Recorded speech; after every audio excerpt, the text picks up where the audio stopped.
Hello दोस्तों, आज इस वीडियो में हम सॉल्व करेंगे क्लास 10th के मैथ्स का राजीव प्रकाशन का अनसॉल्व पेपर का 2024 का पहला सेट। सेट 1 है 2024, सेट नंबर है 822 HB। तो सबसे पहले हम सॉल्व करेंगे ऑब्जेक्टिव क्वेश्चन। इसमें टोटल 20 बहुविकल्पीय प्रश्न है खंड अ में। पहला लिखा हुआ कि एक त्रिघात बहुपद के अधिक से अधिक शून्यकों की संख्या क्या होती है।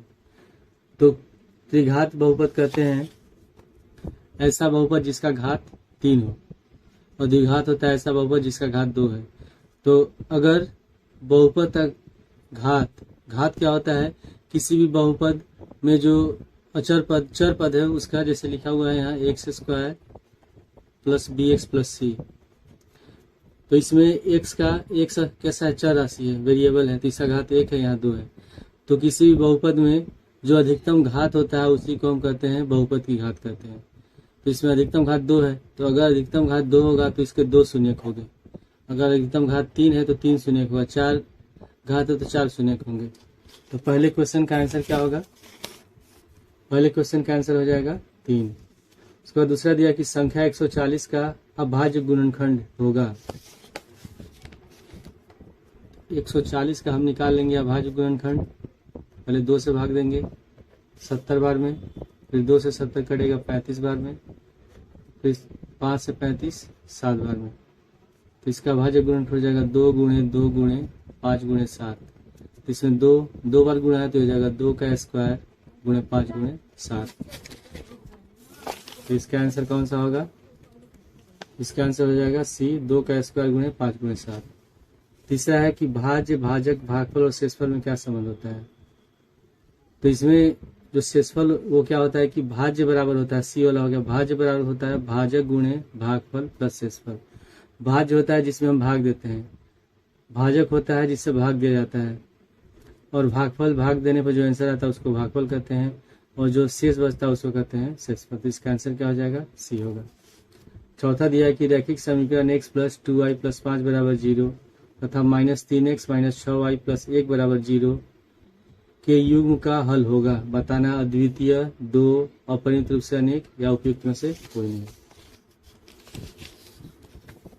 तो 2 समीकरण इसमें गिवन है। पहला है क्वेश्चन नंबर 4 में x प्लस 2y माइनस 5 बराबर 0, और दूसरा समीकरण दिया है -3x माइनस 6y प्लस 1 बराबर 0। इसका हल बताना है। तो कंडीशन क्या होता है, पहला होता है, अगर पहले पर इसको समझ लेते हैं कि अगर 2 समीकरण है a1x plus b1y plus c1 बराबर 0, और दूसरा समीकरण है कि a2x प्लस b2y और प्लस c2 बराबर 0। ये दोनों समीकरण दिए हैं। इसमें a1 है x का गुणांक, b1 है y का गुणांक, c1 अचर पद है। इसमें a2 है x का गुणांक, b2 है y का गुणांक, c2 अचर पद है। तो इसमें 3 कंडीशन होता है। पहला कंडीशन होता है कि अगर a1/a2 is not equal to b1/b2, अगर a1 और a2 का अनुपात b1 और b2 के अनुपात के बराबर नहीं है तो समीकरण युग्म का अद्वितीय हल होता है। अद्वितीय हल का मतलब एक हल होगा, अद्वितीय हल होता है, ठीक है। और मतलब जो लाइन होंगे एक दूसरे को एक बिंदु पर काटते हैं। दूसरा होता है कि अगर a1/a2 is equal to b1/b2 is equal to c1/c2, अगर तीनों बराबर है तो समीकरण युग्म का अनेक रूप से अनंत हल होगा, अनंत हल होता है, ठीक है।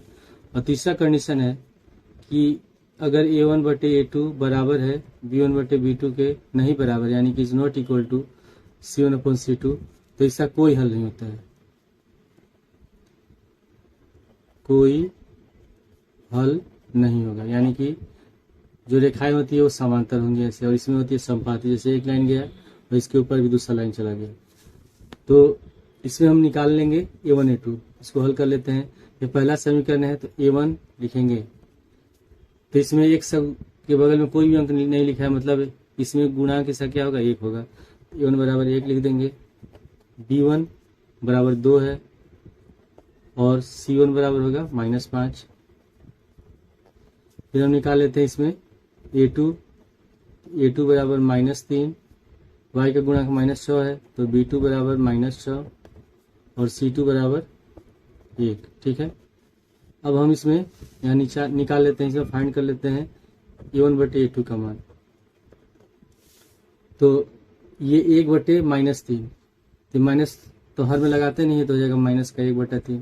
फिर हम निकाल लेते हैं b1/b2, तो b1/b2 है 2/-6, तो यहाँ लिख देंगे 2, माइनस ऊपर लगाएंगे तो 2 एकम 2, 2 3 6, तो ये हो गया -1/3।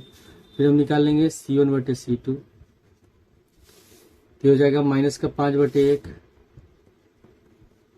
इससे हम देख रहे हैं कि a1/a2 और b1/b2 का अनुपात क्या है, आपस में बराबर है, लेकिन c1/c2 का अनुपात बराबर नहीं है। तो कौन सा कंडीशन होगा, ये तीसरा वाला कंडीशन होगा, यानी कि समीकरण का हल नहीं होगा। तो question number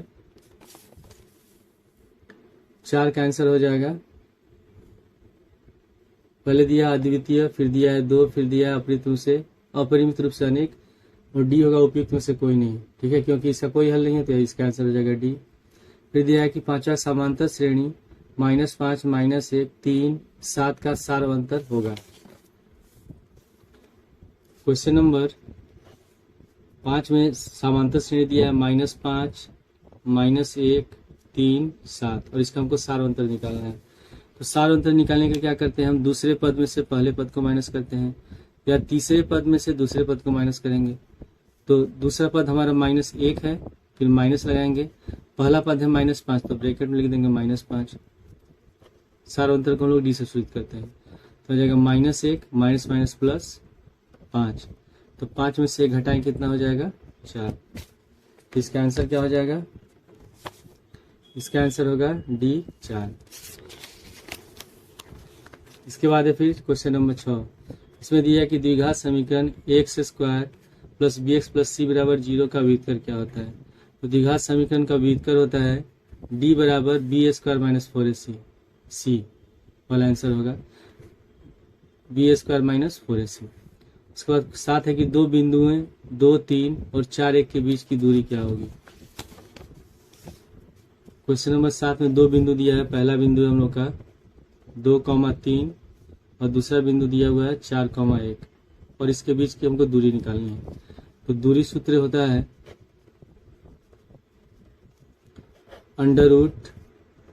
√x2 minus x1 का whole square plus y2 minus y1 का होल स्क्वायर।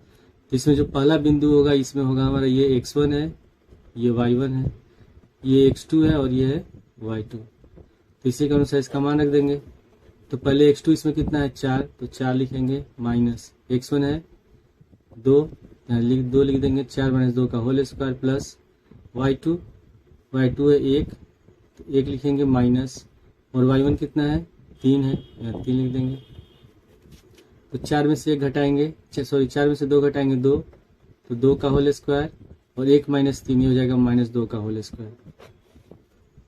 तो 2 का होल स्क्वायर 4 होगा, -2 का होल स्क्वायर भी 4 होगा। 4 और 4 को जोड़ेंगे तो 8, और 8 का वर्गमूल होता है 2/2 मात्रक। तो इसका आंसर हो जाएगा, इसका आंसर कौन सा होगा, 7वां का बी। फिर 8वां देखिए, यदि द्विघात समीकरण 3x² minus 12x plus m बराबर 0 के मूल बराबर हो, तो m का मान बताना है क्या होगा।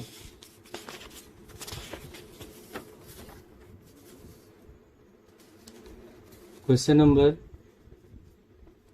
8 है, इसमें लिखा है द्विघात समीकरण दिया है 3x² minus 12x plus m बराबर 0, और इसके मूल क्या दिए हैं, इसके मूल बराबर दिए गए हैं। तो हम इसकी तुलना किससे करेंगे, इसकी तुलना करेंगे हम x² bx प्लस c बराबर 0 से। जब तुलना करेंगे तो इसमें a बराबर हमारा 3 हो जाएगा, b बराबर या bx है तो x से बोले -12 है, तो b बराबर -12 और c बराबर m।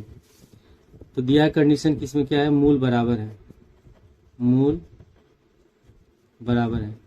तो जब मूल बराबर रहते हैं तो जो हमारा विविधकर होता है यानी कि d होता है, इसका मान 0 के बराबर होता है। और d बराबर क्या हम लिखते हैं, d बराबर लिखते हैं b² माइनस 4ac बराबर 0। अब हम इसे मान रख देंगे, b बराबर है -12, यहाँ लिखेंगे -12 का होल स्क्वायर -4 गुणे a बराबर है 3 और c बराबर है m बराबर 0। -12 का होल स्क्वायर हो जाएगा 144 माइनस इसको गुणा करेंगे 4 तिहाई 12m बराबर 0। अब m का मान निकालना है तो हम 144 हो जाएंगे दाएं साइड तो माइनस में हो जाएगा, तो ये हो -12m बराबर माइनस का 144 माइनस माइनस कट गया प्लस, तो m बराबर होगा 144/12 और 12 से 144 कट जाएगा 12 बार में, तो m का मान निकल गया 12। तो क्वेश्चन नंबर 8 का आंसर हो जाएगा D 12। इसके बाद क्वेश्चन नंबर 9, एक समबाहु त्रिभुज ABC की भुजाएं 2a है, उसके प्रत्येक शीर्ष लंब की लंबाई क्या होगी।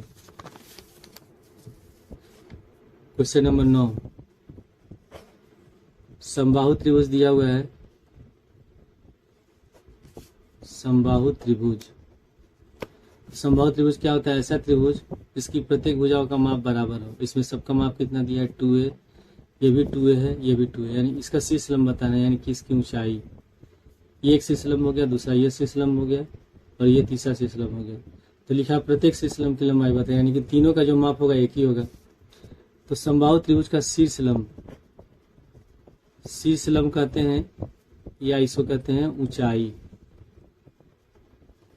तो इसका सूत्र होता है √3/2 गुणे भुजा, ठीक है। इसको ऐसे भी लिख सकते हैं √2 गुणे भुजा का हो, मतलब ये जो भुजा है, जैसे ये इसका नाम देते हैं ABC, तो AB BC AC ये क्या भुजा है, तो लिख देंगे √2 और भुजा इसमें कितना दिया हुआ है, सबका माप 2a है तो यहाँ 2a लिख देंगे, 2 से 2 कट जाएगा, तो इसका आंसर कितना हो जाएगा a√3। तो क्वेश्चन नंबर 9 का आंसर हो जाएगा C। इसका 10वां दिया निम्नलिखित सारणी का माध्य बताना है। ये वर्ग अंतराल दिया है, बारंबारता दिया, इसका हमको माध्य निकालना है। क्वेश्चन नंबर 10 में यहाँ दिया है वर्ग अंतराल, फिर यहाँ है बारंबारता।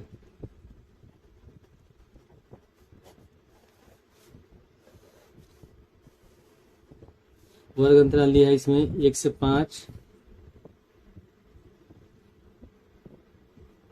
सॉरी 1 से 3 है, प्रिंटिंग मिस्टेक, 1 से 3 है, फिर 3 से 5 है, 5 से 7 है, 7 से 9 और 9 से 11।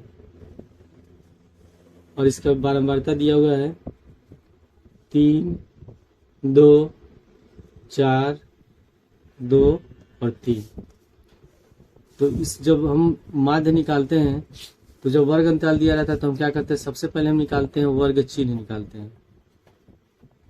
जो बारंबारता होता है उसको Fi से सूचित करते हैं और वर्ग चिन्ह को सूचित करते हैं xi से। तो वर्ग चिन्ह क्या होता है, वर्ग चिन्ह का फॉर्मूला होता है वर्ग चिन्ह बराबर ऊपरी सीमा प्लस निम्न सीमा बटे 2। तो ये हमारा वर्ग अंतराल है। तो वर्ग अंतराल का जो पहला पद है ये है निम्न सीमा, ये है उच्च सीमा।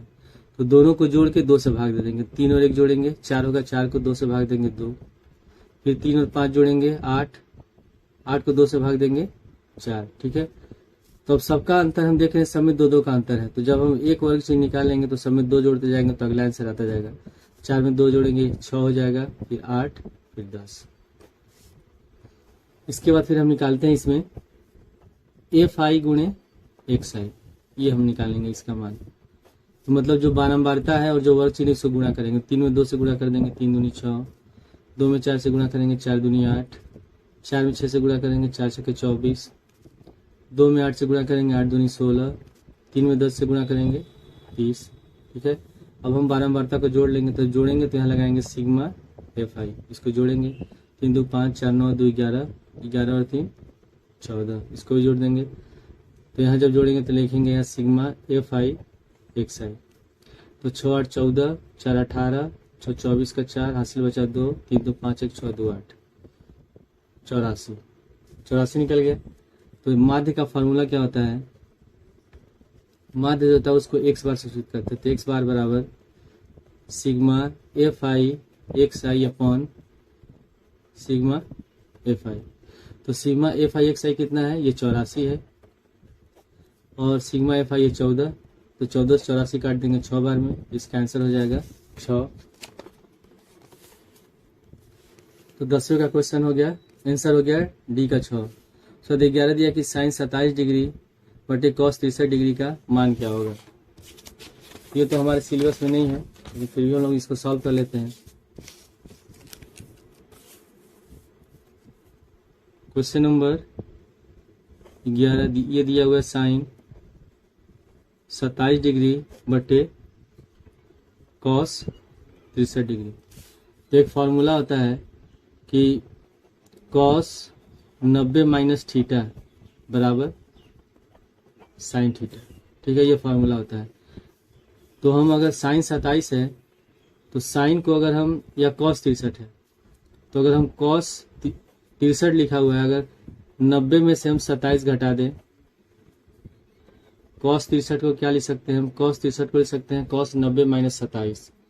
तो 90 में 27 घटाएंगे तो 63 बचेगा। तो सूत्र के अनुसार यहाँ 90 लिखा हुआ है, थीटा की जगह 27 है, तो ये कितना हो जाएगा साइन 27, ठीक है। तो सूत्र के अनुसार तो हम इसको लिख देंगे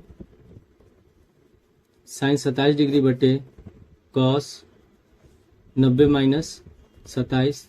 तो सूत्र के अनुसार ये हो जाएगा साइन 27 डिग्री बटे साइन 27 डिग्री, दोनों कट गया, इसका आंसर हो गया 1। तो क्वेश्चन नंबर 11 का आंसर होगा पहला 1। फिर 12 में दिया कि यदि कॉस ए बराबर √3/2 तो साइन 2a का मान बताना हमको कितना होगा। क्वेश्चन नंबर 12 में दिया है कि कॉस ए बराबर √3/2, तो हमको निकालना है साइन 2a का मान। तो इसके लिए हम क्या करेंगे, ए जो है ये क्या है, इसमें कोण है, ये कोण दिया हुआ है, तो इसमें इस कोण का मान निकालेंगे। तो कॉस में √3/2 कितने डिग्री का होता है, कॉस 30 डिग्री का मान होता है। तो यहाँ लिख सकते हैं कॉस ए बराबर कॉस 30 डिग्री, कॉस से कॉस हो गया कैंसिल, तो ए बराबर कितना आ गया 30 डिग्री। अब हमको निकालना है साइन 2a, तो यहाँ लिख देंगे साइन, और ब्रैकेट में लिखेंगे ए का मान है 30, तो 2 गुणे 30, तो ये कितना हो जाएगा 60 हो जाएगा, साइन 60 डिग्री। और साइन 60 डिग्री का मान भी होता है √3/2। तो 12वें का आंसर हो जाएगा डी √3/2। फिर 13 में दिया है कि 1 + tan² a बटे 1 + cot² a का मान क्या होगा। क्वेश्चन नंबर 13, इसमें लिखा है कि 1 + tan² a बटे 1 + cot² a, इसका मान बताना है। तो फॉर्मूला होता है कि 1 + tan² a बराबर sec² a, और 1 + cot² a बराबर होता है cosec² a, ये फॉर्मूला होता है। तो उसके अनुसार 1 + tan² की जगह कितना लिख सकते हैं sec² a, तो हो जाएगा sec² a, और 1 + cot² a की जगह लिख सकते हैं cosec² a।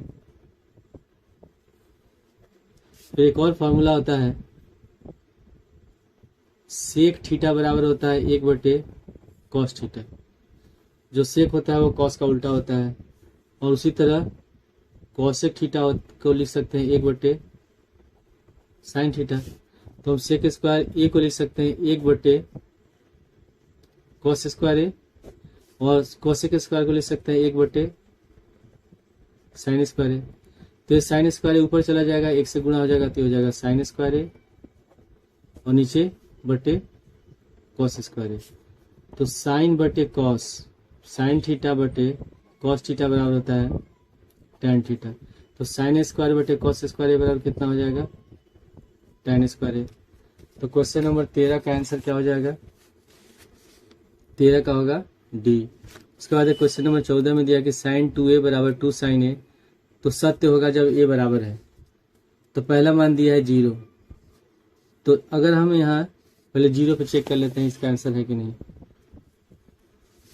क्वेश्चन नंबर 14 में लिखा है कि साइन 2a बराबर 2 साइन ए। बताना किस मान के लिए सत्य है। तो पहले दिया है इसमें ए, पहले में दिया है 0, तो पहले 0 चेक कर लेते हैं, यानी कि ए बराबर 0 रखेंगे। तो ये हमारा LHS है, ये है RHS। तो अगर 0 पर दोनों का मान बराबर हो जाएगा तो यही इसका आंसर होगा। अगर मान बराबर नहीं होता इसका आंसर नहीं होगा। तो पहले लिख लेते हैं LHS बराबर साइन 2a। ए बराबर इसमें रखेंगे 0 साइन, और ब्रैकेट में लिखेंगे 2 गुणे 0 डिग्री। तो 2 में 0 से गुणा करेंगे 0 हो जाएगा, तो बराबर ही हो जाएगा साइन 0 डिग्री, और साइन 0 का मान होता है 0। फिर हम सॉल्व करते हैं RHS में। RHS बराबर 2 साइन ए, और ए बराबर 0 है, तो 2 गुणे साइन 0 डिग्री, और साइन 0 डिग्री का मान होता है 0, तो 2 गुणे 0 बराबर 0। तो हम देख रहे हैं इसमें LHS और RHS दोनों बराबर हो जा रहे हैं, यानी कि पहला आंसर क्या हो जाएगा, 0 होगा। तो इस क्वेश्चन में 14वें का आंसर क्या हो जाएगा, पहला 0। इसके बाद फिर है 15 में देखिए 22 सेमी परिधि वाले एक वृत्त के चतुर्थांश का क्षेत्रफल बताना है, क्या होगा।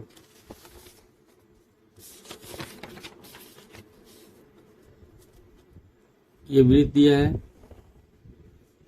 और ये पहला इसका मान लेते हैं व्यास, ये दूसरा व्यास है। तो ये जो भाग बनता है इसको कहते हैं चतुर्थांश। चतुर्थांश में यहाँ 90 डिग्री का कोण बनता है। 4 भाग बन रहा है, ये पहला चतुर्थांश है, दूसरा है, तीसरा है, चौथा है। तो जो वृत्त है इसकी परिधि दी गई है 22 सेंटीमीटर इसकी परिधि है। तो जब परिधि 22 सेंटीमीटर है तो वृत्त के परिधि का सूत्र हम लोग जानते हैं। वृत्त का परिधि का सूत्र होता है 2πr। तो पहले हम इसमें लिख लेंगे वृत्त की परिधि दिया है 22 सेंटीमीटर, इसका सूत्र लिखेंगे 2πr बराबर 22। तो 2 गुणे पाई का मान होता है 22/7 गुणे r, त्रिज्या हमको निकालना है, बराबर 22। अब हम क्या करेंगे, इसमें ये दोनों अंश में है, तो जब दाएं साइड ले जाएंगे तो हर में चला जाएगा और हर वाला अंश में चला जाएगा। तो r बराबर हो जाएगा 22 गुणे 7 बटे 2 गुणे 22। 22 से 22 कट गया, तो r बराबर हमको निकल गया 7/2 सेंटीमीटर। हमको निकालें चतुर्थांश का क्षेत्रफल। तो चतुर्थांश का क्षेत्रफल का सूत्र होगा, चतुर्थांश का क्षेत्रफल बराबर, सूत्र होता है थीटा बटे 360 गुणे पाई r स्क्वायर। तो चतुर्थांश में कितने डिग्री का कोण बनता है, 90 डिग्री। तो हो जाएगा 90/360, पाई का मान रखेंगे 22/7, और त्रिज्या कितनी है 7/2, तो लिख देंगे 7/2 का होल स्क्वायर। 1 0 से 1 0 कट गया, 9 से 36 कट जाएगा 4 बार में, फिर 4 कटेगा 2 से 2 बार में, 22 कट गया 11 बार में। तो हो जाएगा हम लोग का 11 और 7 दूनी 14। 7/2 का होल स्क्वायर, तो इसको लिख सकते हैं 7/2 गुणे 7/2। तो 7 से 14 कट जाएगा 2 बार में, और कोई संख्या तो कटेगा नहीं। तो ऊपर बच गया 11 सते 77, और 2 दूनी 4 दूनी 8, तो 77/8 सेंटीमीटर स्क्वायर। तो क्वेश्चन नंबर 15 का आंसर क्या हो जाएगा, 77/8 सेंटीमीटर स्क्वायर। उसके बाद क्वेश्चन नंबर 18 दिया है कि कैप्सूल संयोजन है। जो कैप्सूल होता है किसका किसका बना होता है, 2 शंकु का होता है, कि 1 बेलन और 2 अर्धगोलों का होता है, या 1 बेलन या अर्धगोले का होता है, या 1 बेलन या 2 गोलों का होता है। तो जो कैप्सूल होता है इस तरह का कैप्सूल होता है, ये इधर बेलनाकार होता है और इधर ऐसे अर्धवृत्ताकार होता है। तो इस तरह का कैप्सूल होता है। तो इसमें 1 बेलन हो जा रहा है और 2 अर्धगोला हो जा रहा है। तो इसका आंसर क्या हो जाएगा, इसका आंसर होगा बी, 1 बेलन एवं 2 अर्धगोले का। 17 दिया है कि यदि कुछ आंकड़ों का माध्य और बहुलक 32 तथा 35 है तो उनका माध्य क्या होगा। तो इसमें क्वेश्चन नंबर 17 में माध्य दिया हुआ है 32 और बहुलक है 35। तो हमको निकालना है इसका माध्यक। माध्यक को हम लोग माध्यिका भी कहते हैं। तो सूत्र क्या होता है, सूत्र होता है इसमें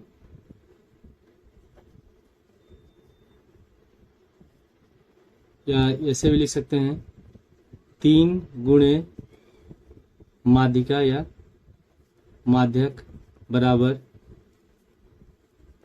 2 माध्य और प्लस बहुलक। ठीक है, ये फॉर्मूला होता है। तो इसमें माध्यिका कितना दिया हुआ है, माध्यिका तो हमको निकालना है, तो यहाँ लिख देंगे 3 गुणे इसको माध्यक भी लिख सकते हैं, बराबर 2 गुणे माध्य है 32 और प्लस बहुलक है 35। तो 32 दूनी 64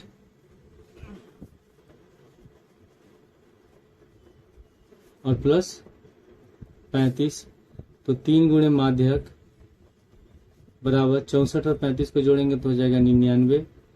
तो माध्यक बराबर कितना हो जाएगा, माध्यक बराबर 99/3 और ये कट जाएगा 33 बार में, तो इसका आंसर हो जाएगा 33। तो 17 का आंसर क्या होगा, 17 का आंसर हो गया डी। इसके बाद क्वेश्चन नंबर 18, बताना है कि निम्नलिखित बारहमार्ता सारणी का बहुलक वर्ग क्या होगा। तो ये वर्ग अंतराल दिया गया, ये बारहमार्ता दिया गया। बहुलक क्या होता है, जिसमें बारंबारता सबसे अधिक हो। ऐसा इसमें दिया हुआ है बारंबारता 8 है, 17, 18 है, 19 है, 6 है। तो इसमें सबसे अधिक बारंबारता 19 है, तो ये हमारा बहुलक है। जिसकी बारंबारता सबसे अधिक होती है वो बहुलक होता है। तो ये हमारा 19 है बहुलक। तो इसके सामने वाला जो वर्ग अंतराल है ये हमारा क्या है, बहुलक वर्ग है। पूछा इसमें बहुलक वर्ग क्या होगा, तो 19 सबसे अधिक वर्ग अंतराल दिया हुआ है, वो सॉरी बारंबारता दिया हुआ है, तो ये हमारा बहुलक है, ये बहुलक हो जाएगा। इसके सामने वाला जो वर्ग अंतराल है ये बहुलक वर्ग होगा, तो इसका आंसर क्या हो जाएगा 15 से 20, बी वाला आंसर होगा। फिर 19 में दिया कि 2 पासों को एक साथ उछालने पर दोनों पासों से प्राप्त संख्याओं का योगफल 10 होने की प्रायिकता क्या होगी। क्वेश्चन नंबर 19, इसमें दिया है 2 पासे हैं, तो जो पासे होते हैं उसमें अक्षर कौन कौन से होते हैं, 1 2 3 4 5 6 ये अंक होंगे। दूसरे पासे में भी 1 2 3 4 5 6। तो हमको निकालना है इसमें प्राप्त संख्या का योगफल कितना हो, 10 हो। यानी कि जब दोनों हम पासों को फेंकते हैं तो उसमें जैसे 2 संख्या, पहले पासे मान लेते 1 आता है, दूसरे में 1 आता है, फिर 1 2 आता है। तो इस तरह अगर 2 अंकों को जोड़े तो इसमें 2 हो रहा है, इसमें 3 हो रहा है। तो हमको बताना है कि कब कब 2 अंक को जोड़ने पर 10 होगा।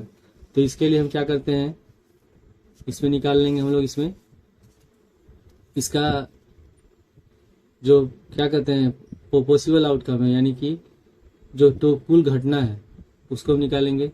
तो टोटल कितना हो जाएगा, 36 होता है। हम लिख के बताते हैं कैसे लिखा जाता है।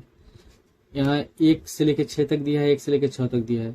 तो मान लेते हैं पहले का 1 है, पहले में 1 आया, पहले पासे में, दूसरे पासे में 1 आया, फिर पहले पासे में 1 आया, दूसरे में 2 आया, फिर पहले में 1 आया, 3 आया, फिर पहले में 1 आया, दूसरे में 4 आया, फिर पहले में 1 आया, फिर दूसरे में 5 आया, फिर पहले में 1 आया, दूसरे में 6 आया। ऐसे लिखते हैं।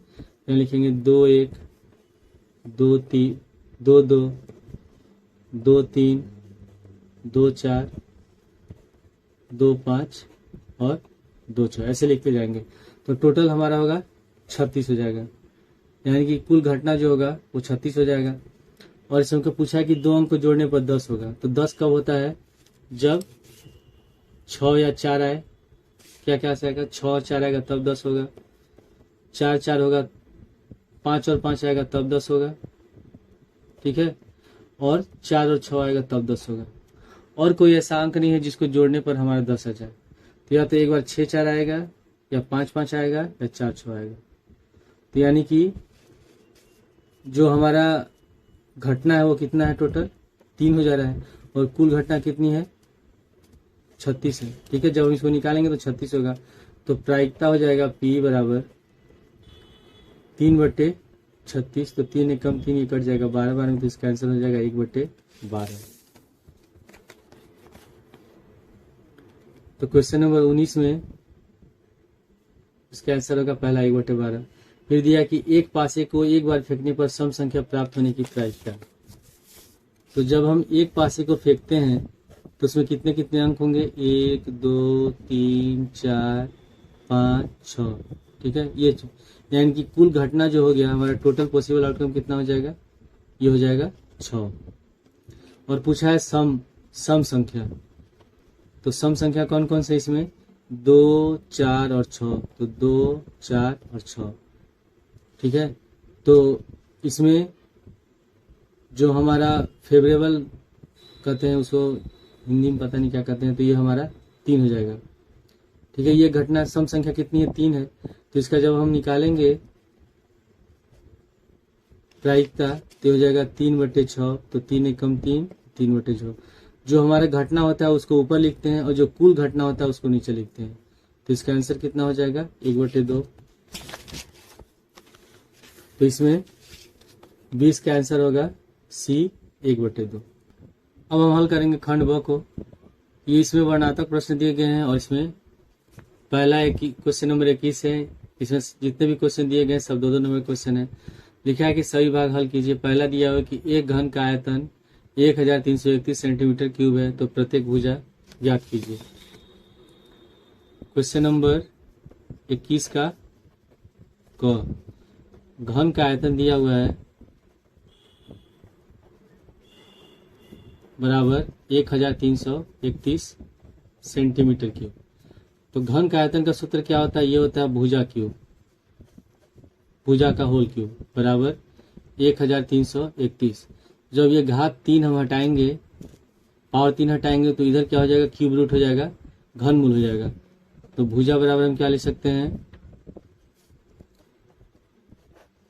ये 1331 का घन मूल। अब हम 1331 का क्या निकालेंगे, अभाज्य गुणनखंड निकालेंगे। तो पहले हम इसको भाग देंगे, ये किससे कटेगा, सीधे 11 से कटेगा। तो 11 एकम 11, 11 दूनी 22, 11 एकम 11, फिर 11 से काटेंगे तो 121 11 बार में, और 11 से 11 कट गया एक बार में। तो इसका अभाज्य गुणनखंड हो जाएगा 11 गुणे 11 गुणे 11। तो यहाँ 3 लिखा रहता है, तो जब 3 रहेगा तो 3 में से 1 बाहर करेंगे। 2 अगर कुछ भी नहीं लिखा रहता है मतलब 2 छिपा रहता है, 2 में से 1 बाहर करते हैं। 3 लिखा है, घनमूल है, तो 3 11 में से 1 11 बाहर हो जाएगा। तो इसका आंसर कितना हो जाएगा 11 सेंटीमीटर। तो हमको बताना था कि इसकी प्रत्येक भुजा की लंबाई क्या है, तो प्रत्येक भुजा की लंबाई होगा 11 सेंटीमीटर। इसके बाद है क्वेश्चन नंबर ख। ख में लिखा है कि यदि द्विघात समीकरण x² + 3x - p = 0 का एक मूल 2 है तो p का मान ज्ञात कीजिए। क्वेश्चन नंबर ख में दिया है कि द्विघात समीकरण है x² + 3x - p = 0 और इसका एक मूल दिया है। मूल क्या है, मूल दिया है इसमें 2, तो हमको p का मान निकालना है।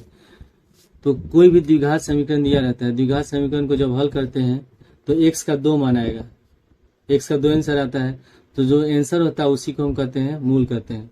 लेकिन जब हम द्विघात बहुपद को हल करते हैं तब x का जो 2 मान आता है उसको हम कहते हैं शून्य कहते हैं। तो ये द्विघात समीकरण दिया, x का 2 मान आ रहा है, तो एक मूल दिया है 2, यानी कि एक में x का आंसर दिया है, तो इस मान को जब इसमें रखेंगे तो p का मान निकल जाएगा। तो एक मूल इसमें 2 दिया है, यानी कि x = 2 रखेंगे, तो यहाँ लिखेंगे x = 2 रखने पर तो हो जाएगा 2 का होल स्क्वायर प्लस 3 गुणे 2 माइनस p = 0। तो 2 का होल स्क्वायर हो जाएगा 4 प्लस 3 दूनी 6 माइनस p = 0। 6 4 हो गया 10 माइनस p = 0। अब 10 को ले जाएंगे दाएं साइड तो -10 हो जाएगा, तो minus p = -10, minus minus cancel हो गया, तो p बराबर हो गया हमारा 10। तो ख का आंसर हो गया 10। इसके बाद है क्वेश्चन नंबर 11। लिखा है कि cos θ = 15/17, तो sin θ का मान ज्ञात कीजिए।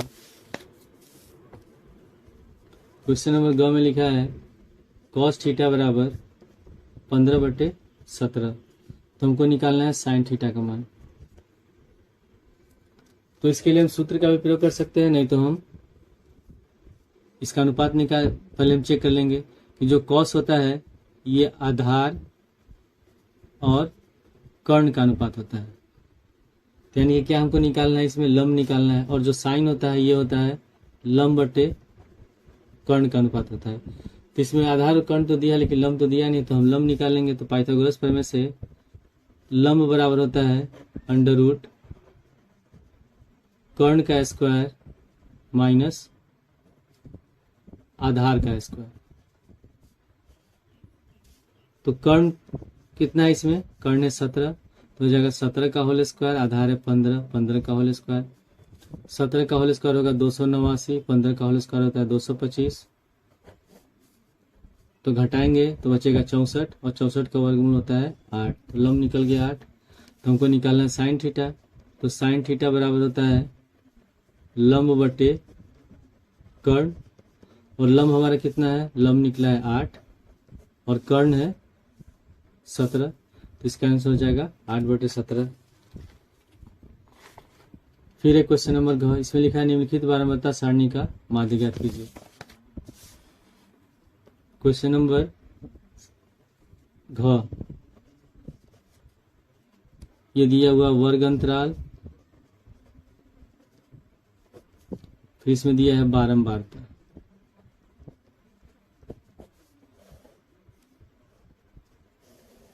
वर्ग अंतराल में है 0 से 2, 2 से 4, 4 से 6, 6 से 8 और 8 से 10।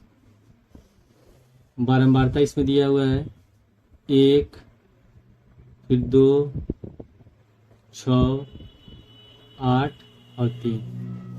तो जो बारंबारता होता है उसको हम Fi से सूचित करते हैं। फिर हम क्या निकालते हैं, इसमें वर्ग चिन्ह निकालते हैं। तो वर्ग चिन्ह को सूचित करते हैं xi से। तो वर्ग चिन्ह कैसे निकालते हैं, वर्ग चिन्ह का सूत्र होता है ऊपरी सीमा प्लस निम्न सीमा बटे 2। तो जो वर्ग अंतराल होता है उसमें जो पहला होता है ये हमारा निम्न सीमा होता है, और ये हमारा होता है ऊपरी सीमा या उच्च सीमा। तो हम दोनों को जोड़ के 2 से भाग देंगे, तो 0 और 2 को जोड़ेंगे 2, और 2 को 2 से भाग देंगे तो 1 हो जाएगा। उसी तरह 2 और 4 को जोड़ेंगे 6, 6 को 2 से भाग दे देंगे 3। यहाँ देख रहे हैं कि सबका 2-2 का अंतर आ रहा है, सब में 2 का अंतर है। जब 1 का वर्ग चिन्ह निकालेंगे तो सब में 2 जोड़ते जाएंगे तो अगला वर्ग चिन्ह निकलता जाएगा। 1 में 2 जोड़ेंगे 3, 3 में 2 जोड़ेंगे 5, फिर 7 और फिर 9। उसके बाद फिर हम निकालते हैं इसमें Fi गुणे xi, इसका मान निकालेंगे। तो ये हमारा Fi है, xi है, गुणा करेंगे तो 1 से 1 में गुणा करेंगे 1, 2 में 3 से गुणा करेंगे 3 दूनी 6, 6 में 5 से गुणा करेंगे 6 5 30, 8 में 7 से गुणा करेंगे 8 7 56, 9 में 3 से गुणा करेंगे 27। अब इसको हम जोड़ लेंगे, जो बारंबारता है उसको जोड़ेंगे, तो यहाँ लिखेंगे सिग्मा Fi। तो 2 1 3, 6 3 9 8 17 3 20, 8 3 11, 6 17 2 19 21। अब इसको भी जोड़ लेंगे हम लोग, तो यहाँ लिखेंगे हम लोग सिग्मा Fi xi। तो 6 1 7, 6 13, 13 7, 20 के 0 हासिल बचा 2, 2 2 4, 5 4 9 3 12, 6 1 7, 6 13 7 20, 3 2 5 5 10 2 12, 120 हो गया। तो माध्य का सूत्र होता है माध्य x बार बराबर सिग्मा Fi xi बटे सिग्मा Fi। तो सिग्मा Fi xi कितना है, 120 है, और सिग्मा Fi है 20। तो 20 से 120 कट जाएगा 6 बार में, तो इसका आंसर हो गया 6। इसके बाद है अगला क्वेश्चन, ये क्वेश्चन नंबर अंग। इसमें लिखा है कि बिंदु 3 -3, 10 और 5 4 को मिलाने वाले रेखाखंड के मध्य बिंदु का निर्देशांक ज्ञात कीजिए। क्वेश्चन नंबर अंग दिया हुआ है। मान लेते हैं ये एक रेखाखंड है, इसमें ए का निर्देशांक है -3, 10 और बी का निर्देशांक है 5, 4, और इसका मध्य बिंदु का निर्देशांक निकालना है। मान लेते हैं मध्य बिंदु P है, इसका निर्देशांक है XY। तो मध्य बिंदु का सूत्र क्या होता है, मध्य बिंदु निर्देशांक का सूत्र होता है XY बराबर x1 प्लस x2 बटे 2, y1 प्लस y2 बटे 2, ये हमारा सूत्र होता है। तो इसमें जो पहला ए वाला बिंदु है ये हम लोग का है x1, y1, और जो दूसरा बिंदु है ये हमारा है x2, y2। हमको क्या निकालना है, P में xy का मान निकालना है। तो इसी सूत्र पर इसका मान रख देंगे। पहले x1 कितना है, x1 है -3, तो -3 प्लस x2 है 5 बटे 2, y1 है 10, तो 10 लिख देंगे, प्लस y2 है 4, तो यहाँ 4 लिखेंगे बटे 2। तो इसको घटाएंगे तो बचेगा 2 बटे 2, 10 और 4 14 बटे 2। तो 2 से 2 कट गया एक बार में, 2 से 14 कटेगा 7 बार में, तो इसका आंसर हो जाएगा 1, 7। इसके बाद अगला क्वेश्चन, क्वेश्चन नंबर 4, यदि बिंदुओं -1, -3 और x9 के बीच की दूरी 13 मात्रक है तो x का मान ज्ञात कीजिए। तो इसमें दो बिंदु दिया गया है, इससे भी लिख लेते हैं। मान लेते हैं ये बिंदु A है, क्वेश्चन नंबर 4। ये A बिंदु है जिसका निर्देशांक है -1, -3 और B बिंदु है जिसका निर्देशांक है x, 9 और इसके बीच की दूरी कितनी दी गई है? 13 मात्रक, यानी कि ए बी बराबर 13 मात्रक है।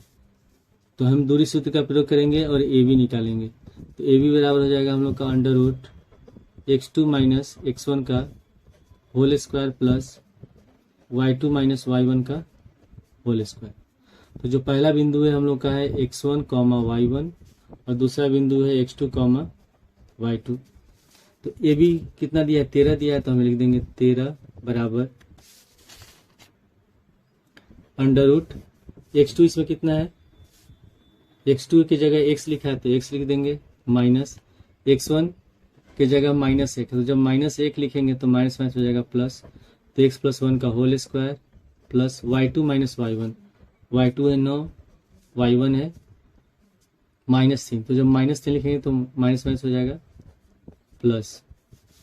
तो 13 बराबर, अब इसको हम तोड़ेंगे a + b के होल स्क्वायर के सूत्र पर। तो सबसे पहले होता है a स्क्वायर, तो x का होल स्क्वायर, b स्क्वायर 1 का होल स्क्वायर प्लस 2ab, तो 2 गुणे x गुणे 1 प्लस 9 और 3 कितना हो जाएगा? 9 3 होगा 12, 12 हो गया। 12 का होल स्क्वायर होता है 144, तो हो जाएगा 13 बराबर x स्क्वायर प्लस 1 का होल स्क्वायर 1 और 144 में 1 जोड़ेंगे 145 और ये हो जाएगा 2x प्लस 145 और पूरे का रूट। अब रूट दिया है, ये वर्गमूल है, तो इसको हटाने के लिए क्या करेंगे? दोनों पक्षों में हम लोग वर्ग कर देंगे। दोनों पक्षों में